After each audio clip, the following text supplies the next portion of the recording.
নমস্কার বন্ধুরা, শ্রাবন্তিকা চ্যানেলে আপনাদের সবাইকে স্বাগত। আজ আমি আপনাদের কাছে শেয়ার করব একটা মাছের রেসিপি। সেটা হচ্ছে কাজলি মাছ ভাপা। এটা আমার নিজস্ব রেসিপি। প্রথমে কাজলি মাছগুলোকে ভালো করে ধুয়ে কেটে নিতে হবে। নিয়ে মাছগুলোকে একটু নুন হলুদ মাখিয়ে রাখতে হবে। তারপর একটা কড়াইতে সর্ষের তেল দিয়ে তেলটা যেই গরম হয়ে উঠবে তার মধ্যে কিছুটা পরিমাণে কাজলি মাছ দিয়ে এগুলো অল্প অল্প করে ভাজতে হয়, আর খুব বেশি ভাজতে হয় না এই মাছগুলো। আপনারা এই রেসিপিটা কাঁচাও করতে পারেন। আমি একটু হালকা ভেজে রেসিপিটাকে করেছি। তারপরে কড়াইটাতে যে পরিমাণে তেল থাকবে তার মধ্যে একটু বড় কুচনো পেঁয়াজ দিতে হবে। পেঁয়াজটাকে একটু নাড়াচাড়া করে ভেজে নিতে হবে।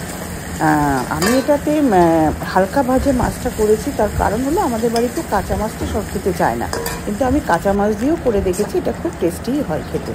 তো পেঁয়াজটা যেই ভাজা ভাজা হয়ে আসবে তার মধ্যে দিয়ে দেবেন একটা টমেটোটাকে ভালো করে যখন মিশে যাবে পেঁয়াজ আর টমেটো, তখন ওর মধ্যে একটু নুন দিয়ে ওটাকে ভাজা ভাজা করে নিয়ে গ্যাসটাকে বন্ধ করে দেবেন। তারপরে ওই কড়াইতে ভেজে রাখা পেঁয়াজ আর টমেটোটা যেই পাত্রে আমি মাছটাকে ভাপাবো সেই পাত্রে ওটাকে দিয়ে পুরোটাই ওর মধ্যে দিয়ে দিতে হবে। দিয়ে ওটাকে পুরো এরকম করে ছড়িয়ে নিতে হবে। ভেজে রাখা কাজলি মাছগুলো একটু ঠান্ডা হলে আমি একটা পেস্ট বানিয়েছি।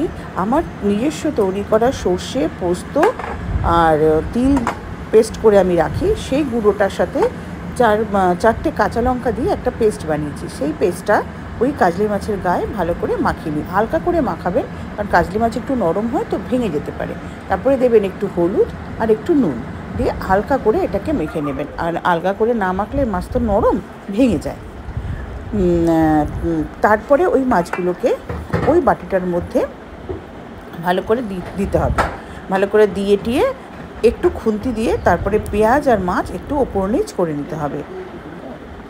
আর দিতে হবে একটু সর্ষের তেল, কাঁচা সর্ষের তেল দিয়ে আপনি ওটাকে রেডি করে রাখবেন। তারপরে গ্যাসে যে কড়াইতে আমি পেঁয়াজ আর ভেজেছিলাম সেই কড়াইতে করলেও হবে, বা অন্য কড়াইতে একটু জল নিয়ে তার মধ্যে একটা ঝিক বসাতে হবে। যেই স্ট্যান্ডগুলো আমরা খাবার রাখি, যে কোনো একটা স্ট্যান্ড বসিয়ে ওই বাটিটা ওর মধ্যে বসিয়ে দিতে হবে। ওপর থেকে আপনারা ইচ্ছা করলে কলাপাতা দিয়েও ঢেকে রাখতে পারেন।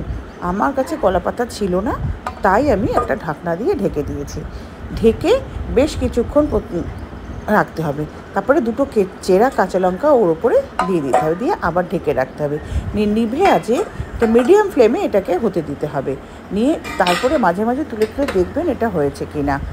এইভাবে দেখবেন হয়ে গেল আমার কাজলি মাছ ভাপার রেসিপিটা। আশা করি আমার এই রেসিপিটা আপনাদের ভালো লেগে থাকবে। যদি ভালো লেগে থাকে তাহলে লাইক, কমেন্ট, শেয়ার ও সাবস্ক্রাইব করবেন। ধন্যবাদ।